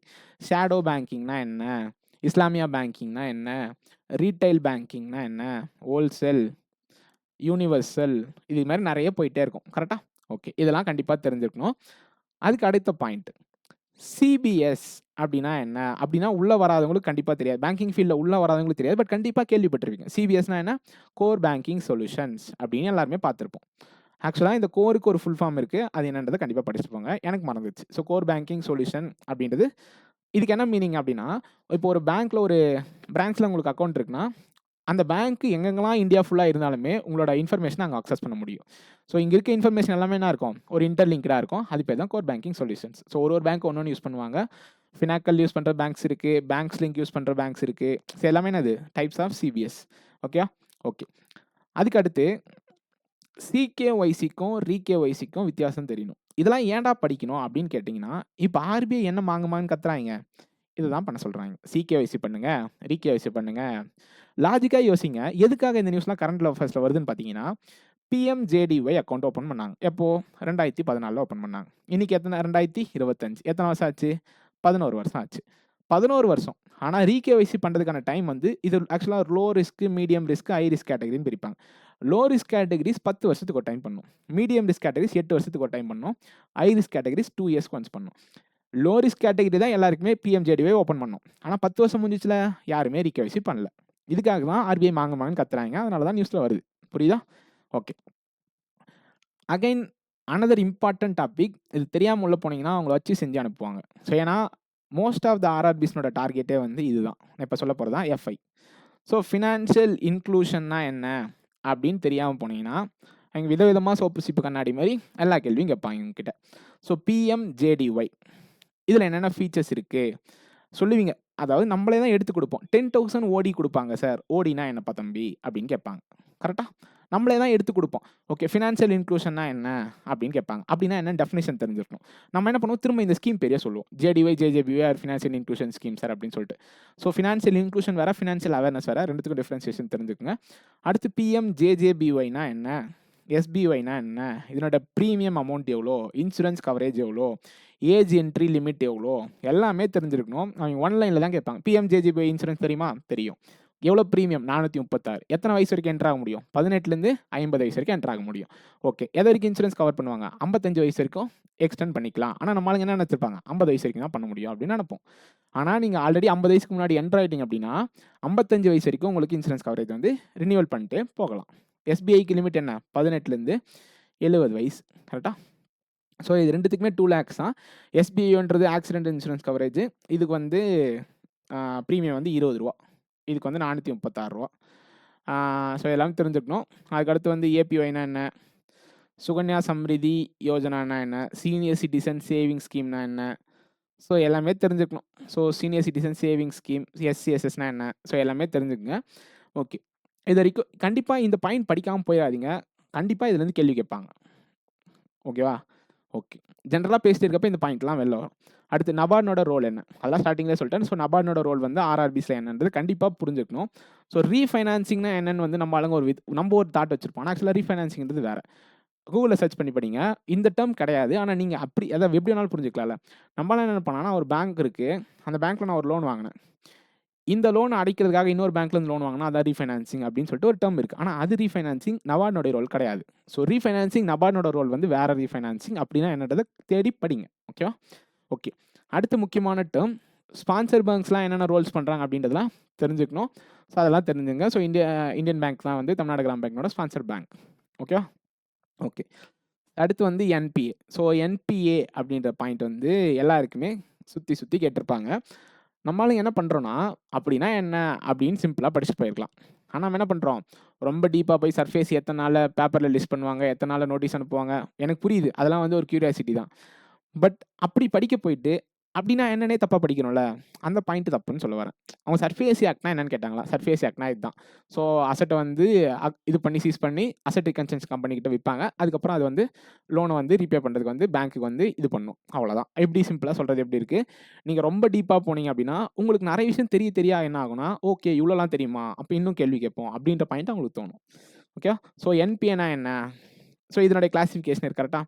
So standard இருக்குது. ஸ்டாண்டர்டில் வந்து ரெகுலரு, ஸ்ட்ரெஸ்ஃபுல்லு. ரெகுலர்னா ரெகுலராக ரிப்பே பண்ணுறோம். ஸ்ட்ரெஸ்ஃபுல்லில் வந்து SMA 0, 1, 2லாம் இருக்கும். அடுத்து சப்ஸ்டாண்டர்ட் அசட்ஸில் என்பிஏ அப்படின்னா இது ஒரு 3ஆக கிளாஸிஃபை பண்ணுவாங்க. ஒன்று வந்து சப்ஸ்டாண்டர்ட் அசட்ஸு, இன்னொன்று வந்து டவுட்ஃபுல் அசட்ஸு, இன்னொன்று வந்து லாஸ் அசட்ஸ். இப்படின்னா என்ன அப்படின்ற கிளாஸிஃபிகேஷன், என்னென்ன டியூரேஷன் கிளாஸ் பண்ணது அப்போ இதை நம்ம இந்த மாதிரி கிளாஸிஃபை பண்ணோம் அப்படின்னு தெரிஞ்சுக்கணும். இதுக்கு ரிகவரி டூல்ஸ் என்னென்ன இருக்குது அப்படின்னு கேட்டிங்கன்னா, சர்ஃபேசி ஆக்ட் இருக்குது, டெப்ட் ரிகவரி ட்ரிபியூனல் இருக்குது, லோ கடலட் இருக்குது, ப்ராம்ப்ட் கரெக்டிவ் ஆக்ஷன் இருக்குது, ஓடிஎஸ்னால் என்ன, ஒன் டைம் செட்டில்மெண்ட். இதெல்லாம் எடுத்தவொடனே பண்ணுவாங்கன்னு கேட்டால் பண்ண மாட்டாங்க. ஃபஸ்ட்டு கஸ்டமர் தான் கன்வின்ஸ் பண்ணுவாங்க. நீங்கள் எடுத்தவொடனே ஒரு என்பிஏ லோன் வந்து என்பிஏ என்னப்பா பண்ணுவீங்க உங்ககிட்ட கேட்டாங்க, எடுத்தோடனே சர்ஃபேஸ்ன்னு சொன்னீங்கன்னா சூப்பர்ப்பா அப்படின்னு சொல்ல மாட்டாங்க.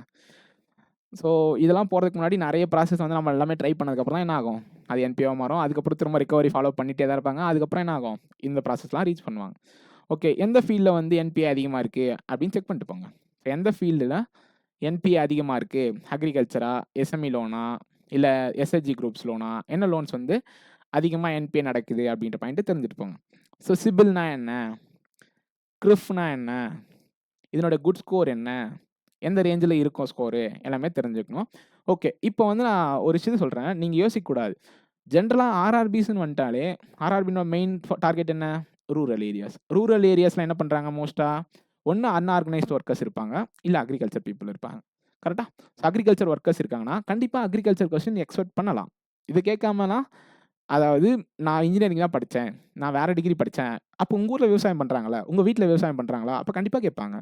ஸோ அக்ரிகல்ச்சர் வந்து உங்கள் வீட்டில் விவசாயம் பண்ணுறாங்க நீங்கள் சொல்லிட்டீங்கனாலே கண்டிப்பாக நீங்கள் என்ன டிகிரி படிச்சினாலும் பேசிக்கான அக்ரிகல்ச்சர் கொஸ்டின் தெரிஞ்சாகணும். ஓகேவா? ஓகே, ஸோ கிராப்ஸ் வந்து எப்படிலாம் கிளாஸிஃபை பண்ணுவாங்க, கரீஃப் கிராப்னா என்ன, ரபினா என்ன, சம்மர் கிராப்ஸ்னா என்ன, எக்ஸாம்பிள் சொல்லுங்கள். ஷார்ட் டியூரேஷன் கிராப்னா என்ன, லாங் டியூரேஷன் கிராப்ஸ்னா என்ன, எக்ஸாம்பிள் சொல்லுங்கள். இதெல்லாம் பேசிக். எக்ஸாம்பிள் சொல்கிறதுலாம் தப்பே கிடையாது. ஓகே, கரீஃபில் எப்போ சோவிங் எடுப்பாங்க, ரபியில் எப்போ சோவிங் எடுப்பாங்க, அக்ரிகல்ச்சர் கிராஜுவேட்ஸ்லாம் கண்டிப்பாக இந்த கொஸ்டின் கேட்பாங்க. ஸோ கரீஃப் ரபீஸ் எப்போ சோவிங் எடுப்பாங்க. அதுக்கு அடுத்து ஓகே, பேசிக்காக நான் ஒரு விஷயத்தை சொல்கிறேன். ஆர்ஆர்பிஸில் என்ன லோன் மோஸ்ட்டாக கொடுப்பாங்கன்னா, ஒன்று எஸ்ஹெச்ஜி லோன், நம்ம நினைக்கிற மாதிரி பப்ளிக் செக்டார் பேங்க்கில் கொடுக்குற மாதிரி ஹவுசிங் லோனு அந்த மாதிரி எல்லாமே கொடுப்பாங்க எங்கேயும். பட் மெயின் ஃபோக்கஸ் என்ன? SHG loans. அடுத்து ஜுவல் லோன்ஸ், கோல்டு லோன் வந்து ஜுவல் லோன் கொடுப்பாங்க. அதுக்கு அடுத்து என்ன? கேசிசி லோன் கொடுப்பாங்க. அப்புறம் கேசிசி கோல்டு கொடுப்பாங்க. அதாவது கோல்டு வச்சுட்டு கேசிசி லோன் கொடுப்பாங்க. அப்புறம் அனிமல் ஹஸ்பண்ட்ரி லோன்ஸ் கொடுப்பாங்க. அதுக்கடுத்து வேறு என்ன? எம்எஸ்எம்இ லோன்ஸ் கொடுப்பாங்க ஸ்மால் பிஸ்னஸ்க்கு. ஸோ இந்த மாதிரி லோன்ஸ் தான் மோஸ்ட்டாக கொடுப்பாங்க. அப்போ இதை பற்றிலாம் தெரிஞ்சுக்கணும் தானே கண்டிப்பாக. ஸோ அப்போ அக்ரிகல்ச்சர் தான் இவங்களோட மெயின் ஃபோக்கஸே கேசிசி அப்படின்றப்போ நீங்கள் கண்டிப்பாக அதை பற்றி தெரிஞ்சுட்டு போகணும்ல. ஸோ கேசிசி லோன்னா என்ன? அதுக்கு ஒரு கார்டு கொடுப்பாங்களா? அதுக்கு இன்சூரன்ஸ் கவரேஜ் எவ்வளோ? கேசிசினோட லிமிட் இப்போ எவ்வளோ எக்ஸ்டெண்ட் பண்ணியிருக்காங்களா? ப்ராம்ப்ட் ரீபேமெண்ட் இன்சென்டிவ்னா எவ்வளோ? எஃபெக்டிவ் இன்ட்ரெஸ்ட் ரேட்னா என்ன? இதுக்கெலாம் நான் தனியாக வீடியோ போட்டிருக்கேன். ஸ்கீம் கேசிசி லோன் பற்றி ஒரு தனியாக வீடியோ போட்டிருக்கேன். அது கண்டிப்பாக பார்த்துட்டு போங்க. அடுத்து வந்து வேற என்ன? ஓகே. ஸோ கேசிசி அப்படின்றப்ப நமக்கு டக்குன்னு என்ன ஞாபகம் வரும்னா ஸ்கேல் ஆஃப் ஃபினான்ஸ் ஞாபகம் வரணும்.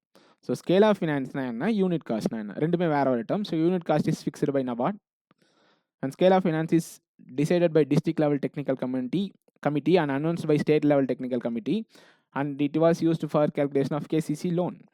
So district level technical committee தான் இதுக்கு முக்கியமான டேர்ம். உடனே டிஸ்ட்ரிக்ட் லெவல் டெக்னிக்கல் கமிட்டி நமக்கு சொன்ன உடனே என்ன கான்செப்ட் ஞாபகம் வரணும்?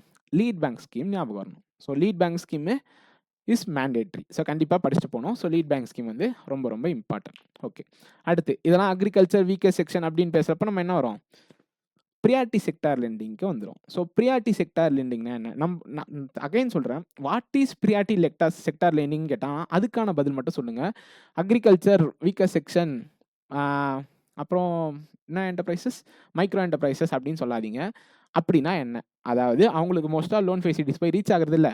அதனால் எல்லா பேங்க்ஸ்க்கும் என்ன சொல்லியிருக்கு ரிசர்வ் பேங்க் ஆஃப் இந்தியா, இவங்களோட அதாவது certain% ஆஃப் லோன் எக்ஸ்போஷர் வந்து கண்டிப்பாக இவங்களுக்கு போய் ரீச் ஆகிருக்கணும் அப்படின்னு சொல்கிறது ப்ரியாரிட்டி செக்டார் லெண்டிங். இப்படின்றத நீங்கள் இங்கிலீஷில் சொல்லுவீங்க, இல்லை தமிழில் சொல்லுவீங்க. இதில் எல்லாருமே ஒரு டேர்ம் படிப்போம், அட்ஜஸ்டட் நெட் பேங்க் கிரெடிட்னா என்னென்னு. அப்படின்னா என்னென்னு கண்டிப்பாக புரிஞ்சுட்டு ஆன்சர் சொல்லுங்கள். இல்லாமல் ஏஎன்பிசி அப்படின்ற வார்த்தையை சொல்லிடாதீங்க. ஸோ ஏஎன்பிசினா என்னன்னு தெரியாமல் சொன்னீங்கன்னா என்ன ஆகும்? ஓகே, எதுவுமே தெரில, பையன் வந்து சும்மா வந்து மக்கப் பண்ணியிருக்கான் அப்படின்னு தெரிஞ்சிடும். ஸோ ஏஎன்பிசிக்கு டெஃபினிஷன் இருக்குது.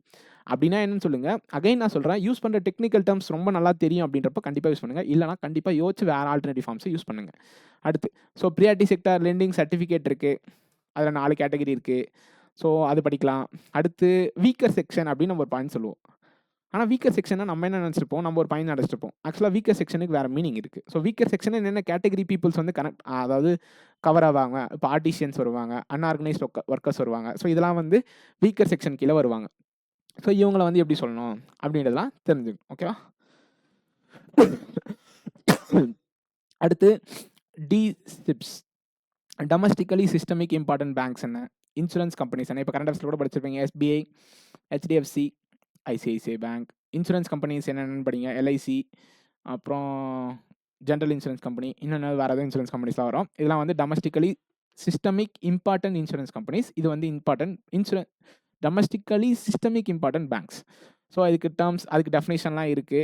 அதாவது எவ்வளோ % ஆஃப் ஜிடிபி வந்து இதை கான்ட்ரிபியூட் பண்ணால் இது வந்து DSIBன்னு சொல்லுவோம். இது யார் அனௌன்ஸ் பண்ணுவோம்? Reserve bank of India announce பண்ணுவோம். ஓகே. இப்போ வந்து என்ன பார்க்க போகிறோம்னா NBFCனா என்ன? NBFCனா என்னன்றப்போ ரொம்ப தெளிவாக படிங்க. ஏன்னா NBFCயில் ஒரு சில கொஸ்டின் தான் கேட்டப்போ கிராஸ் கொஸ்டின் கேட்டால் நம்ம ரொம்ப ஸ்டக் ஆகிறோம். NBFCயில் டிமாண்ட் டெபாசிட் அக்செப்ட் பண்ணுவாங்களா? பண்ண மாட்டாங்க. டேர்ம் டெபாசிட் அக்செப்ட் பண்ணுவாங்களா? பண்ணுவாங்க. DICGC கவரேஜ் இருக்கா? இல்லை. வேற என்ன? பேமெண்ட்ஸ் அண்ட் செட்டில்மெண்ட் சிஸ்டம்ஸ் வருமா? வராது. வேற என்ன? நம்மளுக்கு டெபாசிட்டே அக்செப்ட் பண்ணுவாங்க கேட்டால் இல்லைன்னுவான். ஆனால் டேர்ம் டெபாசிட் அக்செப்ட் பண்ணுவாங்க, டிமாண்ட் டெபாசிட் அக்செப்ட் பண்ணுவாங்கன்னா அது தெளிவாக அவங்க எக்ஸ்பெக்ட் பண்ணுவாங்க. ஓகே. NBFCயில் டைப்ஸ் இருக்குல்ல. என்ன டைப்ஸ் இருக்குது? ஹவுசிங் ஃபினான்ஸ் கம்பெனி, அடுத்து அசட் ஃபினான்ஸ் கம்பெனி. ஸோ இந்த மாதிரி நிறைய ஃபினான்ஸ் கம்பெனிஸ் இருக்குல்ல. ஸோ எல்லாமே NBFC கீழே வரும். ஸோ இதெல்லாம் வந்து டைப்ஸும் கண்டிப்பாக தெரிஞ்சிருக்கணும். அடுத்து பேமெண்ட்ஸ் பேங்க்குக்கும் ஸ்மால் ஃபினான்ஸ் பேங்க்குக்கும் என்ன வித்தியாசம் அப்படின்றத படிச்சுட்டு போங்க. ஃபஸ்ட்டு டெஃபினேஷன், அடுத்து லிமிட், அடுத்து இதில் என்ன ஃபீச்சர் இருக்குது, இதில் என்ன இல்லை, இதில் என்ன இல்லை, இதில் என்ன இருக்குது. ஸோ இந்த டிஃப்ரென்ஸ்லாம் கண்டிப்பாக தெரிஞ்சிருக்கணும். Okay. Payments and small finance பேங்க்குன்னு வரப்போலாம் டக்கு நமக்கு என்ன ஸ்ட்ரைக் ஆகணும்? மைக்ரோ ஃபினான்ஸ் ஸ்ட்ரைக் ஆகணும். ஸோ மைக்ரோ ஃபினான்ஸ்னால் என்ன அப்படின்னா டெஃபினேஷன் என்ன, அதனோட யூசஸ் என்ன, அல்லது அட்வான்டேஜஸ் என்ன அப்படின்றத கண்டிப்பாக தெரிஞ்சுக்கணும். அகைன் இம்பார்ட்டண்டான டாபிக். என்ன டாபிக்னா டிடி வர்சஸ் செக். நிறைய பேருக்கு வந்து இதில் ரொம்ப ரொம்ப பெரிய கன்ஃபியூஷன். ஸோ டிடிக்கும் செக்குக்கும், டிடி அதாவது ஒன்றுமே இல்லை, நான் எனக்கு தெரிஞ்ச மாதிரி புரிஞ்ச மாதிரி சொல்கிறேன் தமிழில். இப்போ உங்ககிட்ட 10,000 இருக்குன்னா மட்டும்தான் 10,000 மதிப்புள்ள டிடியை எடுக்க முடியும். உங்ககிட்ட அமௌண்ட் இருக்கும். எப்பவுமே டிடி பவுன்ஸ் ஆகாது. செக் பவுன்ஸ் ஆக வாய்ப்பு இருக்கு. ஸோ செக் பவுன்ஸுக்கான இன்னொரு டெர்ம் என்னன்னா dishonouring of cheque. So dishonouring of cheque எப்போ அப்ளை பண்ணுவாங்க? ஒன்று வந்து பேலன்ஸ் இல்லை, இன்னொன்று சைன் மிஸ்மேட்ச்சு, இன்னொன்று வந்து ட்ராயி நேம் மிஸ்மேட்ச்சு, அப்புறம் வேற என்ன? ஸோ இந்த மாதிரி நிறைய பாயிண்ட்லாம் இருக்குது. அப்புறம் இன்னொரு பாயிண்ட் என்னென்னா செக்கில் வந்து இப்போ செக் இருக்குன்னா இதில் அமௌண்ட் வந்து டினாமினேஷன் எழுதுகிறோம், நீங்கள் வந்து வேர்டிங்ஸில் எழுதுகிறோம். எது வந்து ஃபைனல் அப்படின்னு சொல்லிட்டு நீங்கள் கூகுள் பண்ணி பாருங்கள். நிறைய பேர் என்ன நினச்சிப்போம், இங்கே 10,000 எழுதிட்டு இங்கே 9,000 எழுதுனா அவங்க இதை தான் சாங்ஷன் பண்ணுவாங்க. நிறைய பேர் என்ன பண்ணுவோம், இதை ரிஜெக்ட் பண்ணணும்னு நினைப்போம். பட் சம்டைம்ஸ் இதை சாங்ஷன் பண்ணுவாங்க. ஸோ 9,000 ருபீஸ் ஒன்லி அப்படின்னு எழுதிங்கன்னா 9,000 தான் ஃபைனல். ஓகே, ஸோ இது கூகுள் பண்ணி செக் பண்ணுங்கள். அதுக்கு அடுத்து செக்கில் டைப்ஸ் இருக்கும். செக்கில் டைப்ஸ் என்ன? ஆன்டி டேட்டட் செக்னா என்ன, போஸ்ட் டேட்டட் செக்னா என்ன, மியூட்டிலேட்டட் செக்னா என்ன, கிராஸ் செக்னா என்ன, ஸ்பெஷல் கிராஸ்னா என்ன, இப்படி எந்த கார்னரில் செக்கில் கிராஸ் பண்ணணும், இந்த கார்னரில் கோடு போடணும், இதுக்குள்ளே எழுதுனா அதுக்கு என்ன மீனிங். அதுக்கப்புறம் செக் என்டோர்ஸ்மெண்ட்னா என்ன, செக் நம்ம வந்து இன்னொருத்தருக்கு என்டோர்ஸ்மெண்ட் பண்ணுறல, இப்போ தான் என்ன ஆக்ட், நெகோஷியபிள் இன்ஸ்ட்ருமெண்ட் ஆக்ட்னா என்ன, இதெல்லாம் நெகோஷியபிள் இன்ஸ்ட்ருமெண்ட்ஸு. ஸோ இதெல்லாம் தெரிஞ்சுக்கணும். ஸோ இப்போ ரிலேட் பண்ணுறீங்களா, இப்படின்னா என்ன, இது எது கீழே வருது, நெகோஷியபிள் இன்ஸ்ட்ருமெண்ட்ஸ் கீழே வருது. ஸோ அப்படின்னா என்ன, பில்ஸ் ஆஃப் எக்ஸ்சேஞ்சுனா என்ன, சர்டிஃபிகேட் ஆஃப் டெபாசிட்னா என்ன, வேற என்ன, நிறைய இருக்குது, எனக்கு மறந்து போச்சு. பில்ஸ் ஆஃப் எக்ஸ்சேஞ்ச் என்ன, சர்டிஃபிகேட் ஆஃப் டெபாசிட்னா என்ன. ஓகே, ஸோ டிடி செக்னு பேசுகிறப்ப நம்ம எதுக்கு வரும், சிடிஎஸ்க்கு வரும். சிடிஎஸ்னா என்ன, செக் ட்ரங்கேஷன் சிஸ்டம். எந்த கான்செப்ட் ஒர்க் ஆகுது, எம்ஐசிஆர் கோட் கான்செப்டில் ஒர்க் ஆகுது. கரெக்டாக? ஸோ செக் ட்ரங்கேஷன் வந்து இப்போ ரீசெண்டாக நிறைய பேசப்பட்ட ஒரு டாபிக். எதனால், இன்ஸ்டண்ட்டாக செக் வந்து கிளியர் பண்ணுறோம் அப்படின்ற மெத்தட் வந்து ஆர்பிஐ வந்து ரோல் அவுட் பண்ணாங்க. கரெக்டாக? அது ஆக்சுவலாக சக்ஸஸ்ஃபுல்லாக போகுதான்னு கேட்டால் சில இடத்துல போகுது, சில இடத்துல போகல. ஏன்னா எல்லா பேங்க்ஸாலேயும் அதை அந்த ஃபெசிலிட்டிஸ் வந்து மேட்ச் பண்ண முடியல இன்ஸ்டண்ட்டாக கிளியர் பண்ணுற அளவுக்கு. ஸோ இது வந்து இப்போ கொஞ்சம் பிரச்சனையாக போயிட்டுருக்கு. ஓகே, செக் வந்து எப்படி கிளியர் பண்ணுறாங்க. ஸோ எம்ஐசிஆர் கோடுன்னு எழுதுனோடனே ஐஎஃப்எஸ்சி கோட்னா என்ன, பேன் கார்டுனா என்ன, டேன்னா என்ன, ப்ரான்னா என்ன, எல்லாமே தெரிஞ்சுக்கணும். ஸோ இதெல்லாம் எத்தனை நம்பர்ஸ் இருக்கும் எல்லாமே தெரிஞ்சுக்கணும். ஸோ ஷிஃப்ட் கோடுன்னு ஒன்று இருக்கும். ஸோ ஷிஃப்ட்னா என்ன அப்படின்லாம் தெரிஞ்சுங்க.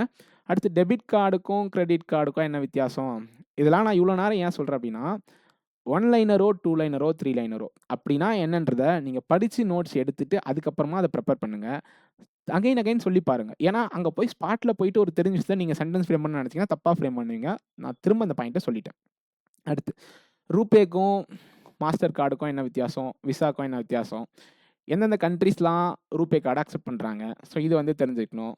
அடுத்து வேறு என்ன, ஸோ ஸ்கேல் ஆஃப் ஃபினான்ஸ்லாம் சொல்லிட்டேன். அப்புறம் யூபிஐனா என்ன, அதாவது யூபிஐனா என்னன்றதுக்கு நம்ம ஃபஸ்ட்டு தெளிவாக புரிஞ்சுங்க. யூபிஐனா என்ன, என்பிசிஐனா என்ன, யார் அவங்களாம் யார், யூபிஐனா என்ன, என்பிசிஐனா யார். அடுத்து யூபிஐக்கு நிறைய டேர்ம்ஸ் வருதுல, யூபிஐ 1 2 3னா என்ன, யூபிஐ லைட்னா என்ன, யூபிஐ லைட் எக்ஸ்னா என்ன, இதனுடைய லிமிட்ஸ்லாம் என்ன, டெய்லி லிமிட் எவ்வளோ, மந்த்லி லிமிட் எவ்வளோ, எல்லாமே தெரிஞ்சுக்கணும். ஓகேவா? ஸோ யூபிஐ லைட் எக்ஸ் என்ன, யூபிஐ வேலெட்டில் எவ்வளோ பண்ணலாம், யூபிஐ வேலெட்டில் எவ்வளோ ஆட் பண்ணலாம், அப்புறம் $99 ஆஷ்னா என்ன, இதெல்லாம் தெரிஞ்சு வச்சுக்கணும். ஸோ $99 ஆஷ்னோட டெய்லி லிமிட் எவ்வளோ, ஒரு டிரான்சாக்ஷனோட லிமிட் என்ன, பேசல் நார்ம்ஸ் என்ன. அடுத்து இதெல்லாம் தெரிஞ்சு வச்சுங்க. அடுத்து வந்து கேஒய்சி, நோ யுவர் கஸ்டமர் அப்படின்னு தெரிஞ்சால் போதாது. அப்படின்னா என்ன, ஸோ நோ யுவர் கஸ்டமர் வந்தோடனே என்ன தெரியணும், ஓவிடி டாக்குமெண்ட்ஸ்லாம் என்னென்ன, டீம்டு டு பி ஓவிடி அப்படின்னு ஒரு சிலதெல்லாம் இருக்குது. அப்படின்னா என்னென்னு கூகுளில் சர்ச் பண்ணுங்கள். டீம்டு டு பி ஓவிடி என்னெல்லாம் பேங்க்ஸ் அக்செப்ட் பண்ணுவாங்க. பேன் கார்டு இஸ் நாட் ஓவிடி, எல்லாமே கண்டிப்பாக தெரிஞ்சுக்கணும். பேன் கார்டு வந்து ஜஸ்ட் இன்கம் டேக்ஸ்க்காக மட்டும்தான். ஓகே, ஒரு பேங்க்கில் வந்து நீங்கள் போய் டெபாசிட் பண்ணுறீங்க, எவ்வளோ அமௌண்ட்டுக்கு மேலே போனால் பேன் கார்டு கேட்பாங்க அப்படின்னு கேட்டால் 50,000 மேலே போனால் பேன் கார்டு கேட்பாங்க. ஒரு நாளைக்கு 50,000 மேலே உங்கள் பேங்க்கில் டெபாசிட் பண்ணோம் அப்படின்னா கண்டிப்பாக நீங்கள் பேன் கார்டு உங்கள் அக்கௌண்ட்டோட லிங்க் பண்ணியிருக்கணும். இல்லைனா கண்டிப்பாக டெபாசிட் பண்ண முடியாது. அதுக்கு ஆல்டர்னேட்டிவ் ஒன்று இருக்குது. ஆனால் இதெல்லாம் சொன்னீங்க அப்படின்னா உங்களுக்குலாம் எப்படி தான் தெரியும் அப்படின்னு கேட்பாங்க. ஃபார்ம் 60 அப்படின்னு ஒரு ஃபார்ம் இருக்குது. ஸோ ஃபார்ம் 60 நீங்கள் ஃபில் பண்ணிங்க அப்படின்னா உங்ககிட்ட பேன் கார்டு இல்லைனாலும் என்ன பண்ண முடியும், உங்களால் அமௌண்ட் வந்து டெபாசிட் பண்ண முடியும். ஓகேவா? ஓகே, அதுக்கடுத்து கேஒய்சின்னு வந்தவொடனே கேஒய்சி எதுக்காக பண்ணுறாங்க, ஆன்டி மணி லாண்ட்ரிங். இதுக்கு ஒரு ஆக்ட் இருக்குது. அது எப்போ கொண்டு வந்தாங்க. ஆன்டி மணி லாண்ட்ரிங்னா என்ன, மணி லாண்ட்ரிங்னா என்ன, ஹார்ட் மணினா என்ன, சாஃப்ட் மணினா என்ன, ஹார்ட் லோன்னா என்ன, சாஃப்ட் லோன்னா என்ன அப்படின்றதுலாம் டிஃப்ரென்சியேஷன் படிங்க. ஹார்ட் மணினா என்ன, சாஃப்ட் மணினா என்ன, இதுக்கு டிஃப்ரென்சியேஷன் படிக்க சொன்னால் அடுத்து பேன் டேன் எல்லாமே சொல்லிட்டேன், பிரான் சொல்லிட்டேன். கேஒய்சி அப்படின்னு வந்தவுடனே எதுக்காக, ஆன்டி மணி லாண்ட்ரிங் அப்படின்னு வந்த உடனே இப்போ ஒரு கான்செப்ட் வரணும். மியூல் அக்கௌண்ட்னா என்ன. லாஸ்ட் இயர் என்கிட்ட ஆர்ஆர்பிபியோவில் இந்த கொஸ்டின் கேட்டாங்க. சிம்பிளாக எனக்கு தெரியாது சார் அப்படின்னு சொல்லிட்டேன் நான். ஆனால் அப்போ ஆக்சுவலாக எதுக்காக கேட்டாங்கன்னா, அப்போ ஒரு 1 வீக் முன்னாடி எஸ்பிஐயில் ஒரு 500-600 அக்கௌண்ட் வந்து ஒரே பிரான்ச்சில் கண்டுபிடிச்சாங்க. மியூல் அக்கௌண்ட்னா என்னது, ஒரு ஃபோர்ஜரி அக்கௌண்ட். அதை வச்சு நிறைய வந்து டிரான்சாக்ஷன்லாம் பண்ணி கணக்கு இல்லாமல் வந்து இன்கம் டேக்ஸ்லாம் குறைக்கிறது, கருப்பு பணத்தை வெள்ளை பணமாக மாற்றுறது. ஸோ இதெல்லாம் வந்து இது ரொம்ப ரொம்ப முக்கியமான ஒரு டேர்மு, கண்டிப்பாக படிச்சுக்கோங்க. என்கிட்ட கேட்டாங்கிறதுக்காக இல்லை, ஜென்ரலாகவே இம்பார்ட்டன்ட் தான். இப்போ ரீசெண்டாகவும் அதை பற்றி டாக்ஸ்லாம் போச்சு. ஓகே, ஜிடிபினா என்ன, ஜிஎன்பினா என்ன, கிராஸ் வேல்யூ அடிஷன்னா என்ன, டிஃப்ரென்சியேஷன் படிக்கணும். அப்படின்னா என்னென்னலாம் கீழே வரும். இப்போ ரீசெண்டாக ஜிஎஸ்டி ஸ்லாப்ஸ்லாம் மாற்றினாங்க கரெக்டாக. ஜிஎஸ்டி ஸ்லாப்ஸ் என்னென்ன பர்சன்டேஜ் இருக்குது, என்னென்ன ப்ராடக்ட்ஸ்க்கு இல்லை. அடுத்து இப்போ இன்கம் டேக்ஸ் ஸ்லாப் மாற்றினாங்களா, என்னென்ன அமௌண்ட்டுக்கு என்னென்ன ரேஷியோ, அதாவது எவ்வளோ அமௌண்ட் வரைக்கும் எவ்வளோ இன்கம் டேக்ஸ் கட்டணும். 12 lakhs வரைக்கும் எந்த இன்கம் டேக்ஸும் கட்ட தேவையில்ல. ஐடி ஸ்லாப்ஸ் வந்து படிச்சுக்கோங்க. அதுக்கடுத்து முன்னாடி எவ்வளோ இருந்துச்சு. வேற என்ன, மியூச்சுவல் ஃபண்ட்ஸ்னால் என்ன, அது யார் மெயின்டைன் பண்ணுறா அப்படின்னா என்னன்னே நம்ம ஆளுங்களுக்கு தெரியாமல் மியூச்சுவல் ஃபண்ட்ஸ் நிறைய கம்பெனிஸ்ன்னு தெரியும். அப்படின்னா என்னென்னு ஃபஸ்ட்டு கேட்பாங்க. அப்படின்னா ஃபஸ்ட் நம்ம என்னன்னு தெரியணும். அடுத்து ஃபாரின் எக்ஸ்சேஞ்சுனா என்ன, பேலன்ஸ் ஆஃப் பேமெண்ட்டுக்கும் பேலன்ஸ் ஆஃப் ட்ரேடுக்கும் என்ன வித்தியாசம், ட்ரேட்னா என்ன, பேலன்ஸ் ஆஃப் பேமெண்ட்ஸ்னால் என்ன, இதுக்கு எல்லாத்துக்கும் டிஃப்ரென்ஸ் தெரியணும். அடுத்து வந்து ஓகே, நான் அகைன் சொன்னேன் ஆர்ஆர்பிஸ்னோட மெயின் ஃபோக்கஸே வந்து எதை ரிலேட்டடாக கேட்பாங்க அப்படின்னா self help groups, joint liability groups, இது ரெண்டுத்துக்கு டிஃப்ரென்சியேஷன் தெரியணும். இதில் எத்தனை மெம்பர்ஸ் இருப்பாங்க, எத்தனை டைப் ஆஃப் மெம்பர்ஸ் இருப்பாங்க, இதில் என்ன மெம்பர்ஸ் இருப்பாங்க, எத்தனை மெம்பர்ஸ் இருப்பாங்க, டைப் ஆஃப் மெம்பர்ஸ் இங்கே யார் இருப்பாங்க, இவங்க யார் அப்படின்ட்டு கண்டிப்பாக தெரிஞ்சுக்கணும். ஆல்ரெடி நான் சொல்லிட்டேன் மைக்ரோ ஃபினான்ஸ்னால் என்னென்னு தெரிஞ்சுக்கணும் அப்படின்னு சொல்லிட்டு, அதனோட பெனிஃபிட்ஸ் என்ன.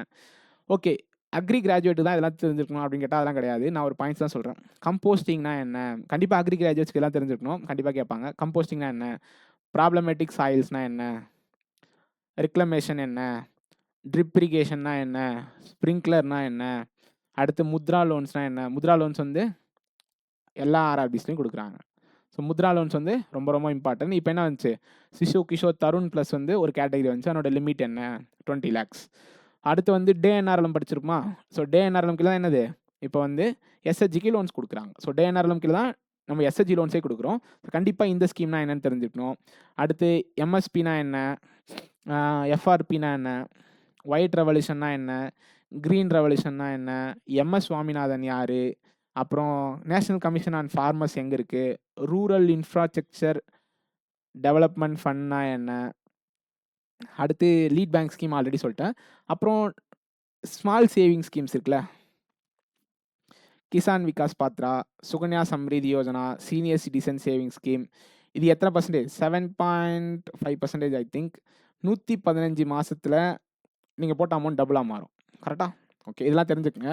அடுத்து ஜென்ரலான ஸ்கீம்ஸ் என்னென்ன இருக்குது, வீடு கட்டி தரது, பிரதான் மந்திரி ஆவாஸ் யோஜனா, பிரதான் மந்திரி கிராம் சடக் யோஜனா. அப்போ பேஸ் 4 போயிட்டுருக்கா, ரோடெலாம் போடுறாங்க. அடுத்து வீடெலாம் கட்டி தராங்களா.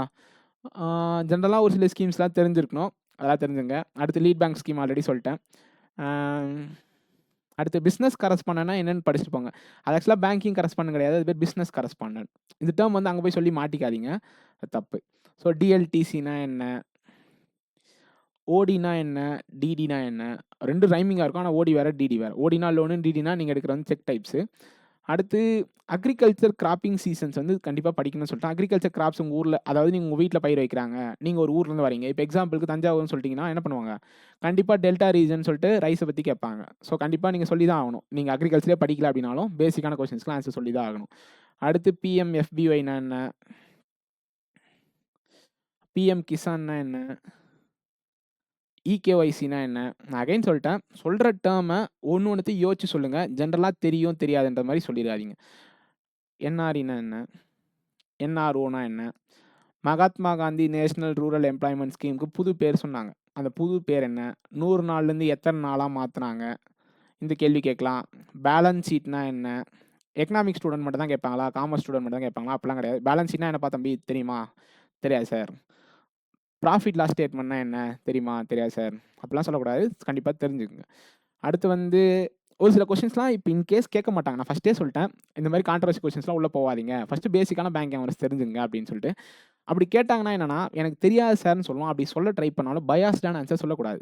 ஒன்று, நான் இதை பற்றி கற்றுக்கல, அப்படி இல்லைனா இப்படி இருக்கலாம் இப்படி இருக்கலான்ற மாதிரி நியூட்ரலாக சொல்லணுமே தவிர்த்து, இப்போ எக்ஸாம்பிள் ப்ரைவேட்டைசேஷனா என்னப்பா தம்பி அப்படின்னு கேட்டால், ப்ரைவேட்டைசேஷனா என்ன சார், அவங்க வந்து நல்லா பார்த்துப்பாங்க, அவங்க வந்து என்ன தான் ப்ராஃபிட் மோட்டிவ் பண்ணாலும் எல்லாருக்குமே அந்த ஃபெசிலிட்டி போய் ரீச் ஆகும், கண்டிப்பாக அங்கே இருக்கவங்களாம் செம்மையாக ரைஸ் ஆவாங்க, இது ப்ரைவேட்டைசேஷனாச்சும் நல்லதா அப்படின்னு அவங்க கேட்பாங்க.